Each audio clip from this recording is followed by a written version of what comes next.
Even lambs have teeth. In this film, you will see two fierce girls who decide to take revenge on those who use their bodies for their pleasure. Make sure you watch till the end for one of the most satisfying endings. The movie kicks off with two best friends, the buttoned-up Katie and the free-spirited Sloane, eagerly anticipating their upcoming adventure. They're heading to Eco-Field Organic Farms for a month to save up some cash for a shopping spree in New York City. Early the next morning, Katie's cop uncle, Jason, picks them up. They're spending a night at Jason's place with his girlfriend before heading to the farm. As they settle in, Sloane suggests they use fake names while in town. Sloane picks Heather, and Katie goes with Ripley. The next day, Uncle Jason drops them off at a station to catch a bus to the farm. Being the protective cop he is, Jason insists they come up with a safe word system in case of trouble. Katie has to text him a different code word every day, starting with Apple. With some time to kill before the bus arrives, they decide to wait at a cafe. There, they catch the eye of two local guys and end up sharing a table. Introducing themselves with their fake names, they meet the brothers Jed and Lucas. The brothers offer Katie and Sloane a ride to the farm, but Jed drives past, leaving them confused. They end up at Jed and Lucas' place, where they're drugged by the brothers' sketchy mother. Despite sending a safe word text to her uncle, they're knocked out by Jed and Lucas. Waking up chained in the woods the next day, they're told this is their new home by Jed. They meet Boris, Jed's boss, who checks Katie's phone to trace their whereabouts. Boris quickly discovers that Katie and Sloane lied about their names and the code word in Katie's text. They're forced to reveal that Apple is their safety word. With the truth out, Katie and Sloane prepare to take a bath with makeshift showers when the town's corrupt sheriff arrives, gun drawn. The sheriff, who condones human trafficking, has come to assault one of the women. After the vile sheriff has his way, Sloane tries to comfort a shaken Katie. Meanwhile, Uncle Jason grows worried because the latest text from Katie repeats yesterday's safe word. Back in the woods, Jed and Lucas greet a new customer, a scruffy-looking guy. He chooses Sloane and takes her inside the trailer, revealing himself to be a bit of a psycho. Uncle Jason, now seriously worried, calls the farm where Katie and Sloane were supposed to work. He learns they never arrived, confirming his fears. Determined to find them, he sets off in search. Meanwhile, things go from bad to worse for Katie and Sloane. A new, even sketchier customer arrives. Jed and Lucas cover the girls' heads as the pig mask-wearing man approaches. He picks Sloane and takes her to the trailer. When he leaves, Katie comforts a deeply traumatized Sloane. In the next scene, Uncle Jason reaches the sheriff's office and confronts the perverted sheriff. It's revealed that Jason isn't just a cop, he's actually an FBI agent. He voices his concerns, convinced that his niece and her friend have been kidnapped. To make things more intense, Uncle Jason decides to tell the sheriff how he knows Katie and Sloane are in trouble because Katie didn't use a new code word in her latest text.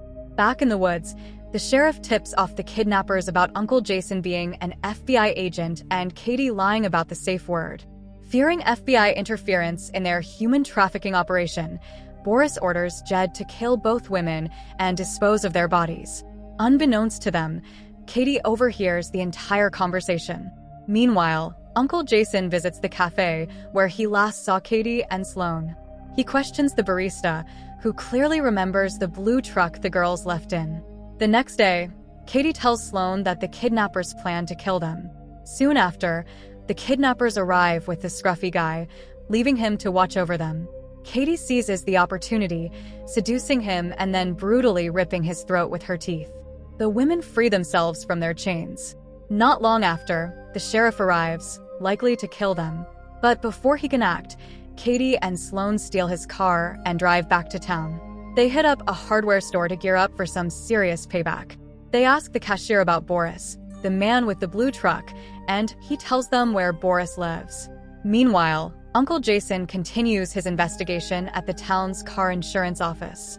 He fabricates a story about a collision with a blue truck to find out who owns it. Back at Boris's house, Katie and Sloane sneak up on him and attack with nail-spiked tennis balls, injuring him badly. Now that the tables have turned, Boris pleads for his life, even offering money in exchange. Just then, Uncle Jason pulls up in front of Boris's house.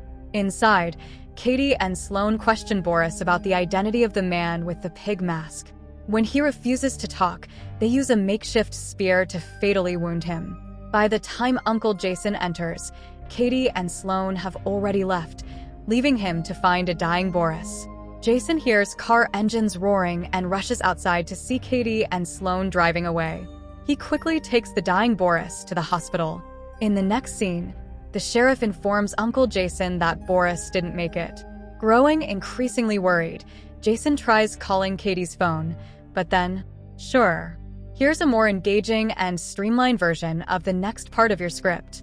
Realizing his cover is blown, the sheriff draws his gun. Meanwhile, Katie and Sloane pull up in front of a church and discover that the pig mask guy is actually the town's priest.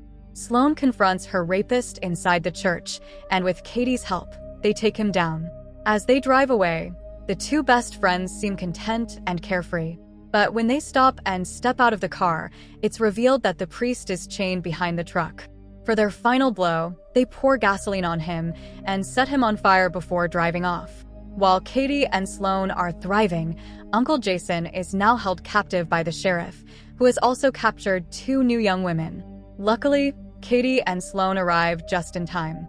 They tie up the sheriff and torture him with a game of Russian roulette. Unhinged but driven by justice, Katie finishes him off with a blow to the head. They free the captive women, instructing them to free Uncle Jason. When Jason asks who killed the sheriff, the women stay silent out of gratitude to Katie and Sloane for saving them. Next, Katie and Sloane visit Jed and Lucas' mother. They drug her just as she drugged them days ago, then tie her up and take her to the basement where Jed is already bound and gagged. The scene intensifies as Katie and Sloane mercilessly bash Jed's head in with baseball bats, with his mother forced to witness the gruesome act. Next, they take her to Lucas, also bound to a chair.